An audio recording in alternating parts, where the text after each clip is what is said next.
Dragon ফল চাষ করে সফলতা পেয়েছেন শেরপুরের শ্রীভদ্রদী উপজেলার ৬ যুবক। এখানকার ফল স্থানীয় চাহিদা মিটিয়ে চলে যাচ্ছে বিভিন্ন জেলায়। তাদের সফলতা দেখে অনেকেই এই ফল চাষে উদ্বুদ্ধ হচ্ছেন। জেলা কৃষি কর্মকর্তা বললেন, কৃষিকে বাণিজ্যিকরণ করতে কাজ করছে কৃষি বিভাগ। শেরপুর থেকে মুগ্ধুর রহমানের তথ্যচিত্রে রেজন শরীফের রিপোর্ট।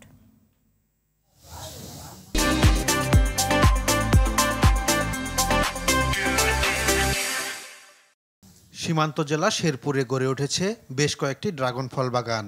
এর মধ্যে শ্রীবর্দীর অ্যাডভেন্টা এগ্রোর বাগানটি জেলায় সাড়া ফেলেছে। করোনাকালীন বেকার হয়ে পড়া ৬ বন্ধু সুমন, শাহাদত, রায়হান, আজিজুল, বিল্লাল ও জুবায়ের মিলে গড়ে তোলেন এ প্রতিষ্ঠান। শুরুতে ৩৫% জমি লিজ নিয়ে ৮০০টি বাড়ি এক জাতের চারা লাগানো হয়। এতে সাকুল্যে খরচ হয় ৩ লাখ টাকা। মাটি ও আবহাওয়া অনুকূলে থাকায় ১.৫ বছরে উঠে আসে প্রায় ১.৫ লাখ টাকা। এবার ফলন বৃদ্ধি পাওয়ায় ফল ও চারা বিক্রি করে বাড়তি লাভের আশা করছেন তারা। ২ বছর আগে আমরা এটা শুরু করেছি। এটা আমাদের গত বছর প্রায় ১.৫ লক্ষ টাকার মতো সেল করেছিলাম। গত বছরের তুলনায় এবার আরও বেশি ফলন আসছে। এটা ডে বাই ডে যত দিন যাবে এটা ডালপালা যত শাখা প্রশাখা বের হবে তত ফলের পরিমাণও বের হবে। ছাদ বাগান বা পরিবারের চাহিদা মেটানোর জন্য ছোট পরিসরে হলেও আমাদের কাছে চারা সংগ্রহ করে নিয়ে আপনার বাগানটা করতে পারবেন। তাদের সফলতা দেখে অনেকেই উদ্বুদ্ধ হচ্ছেন। কর্মসংস্থান হয়েছে অনেক বেকার তরুণের। আমি পরবর্তী এটা করার জন্য উদ্যোক্তা হিসেবে করতেছি।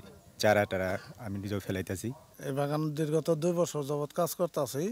এতে আঙ্গর খুব লাভবান, আমরা খুব সচলভাবে চলতে পারি। এটা দিয়ে ভালো ইনকাম হইতাছে, এটা দিয়ে আমাদের সংসার চলতেছে বা মহাজনেরও ইনকাম আসতেছে। কৃষির উন্নয়ন ও উদ্যোক্তা তৈরিতে কৃষি বিভাগ কাজ করছে বলে জানালেন জেলা কৃষি কর্মকর্তা। আমরা কৃষি বিভাগ সবসময় এই ধরনের উদ্যোগকে উৎসাহিত করি। আমাদের শ্রীবর্দী উপজেলা কৃষি অফিস তাদের সাথে যোগাযোগ রাখছে, প্রয়োজনীয় পরামর্শ দিচ্ছে। আমরা আশা করি এই ধরনের উদ্যোগ আরও বিস্তৃত হবে এবং আমাদের বাংলাদেশ ফলে ফসলে যেরকম সমৃদ্ধ, সেখানে আমাদের এই শেরপুর জেলা অবদান রাখবে। জেলায় ২০ হেক্টর জমিতে প্রায় ৩৫০ ড্রাগন বাগান রয়েছে। প্রতি কেজি ফলের পাইকারি দর ২০০ থেকে ২৫০ টাকা। রেজওয়ান শরীফ, RTV।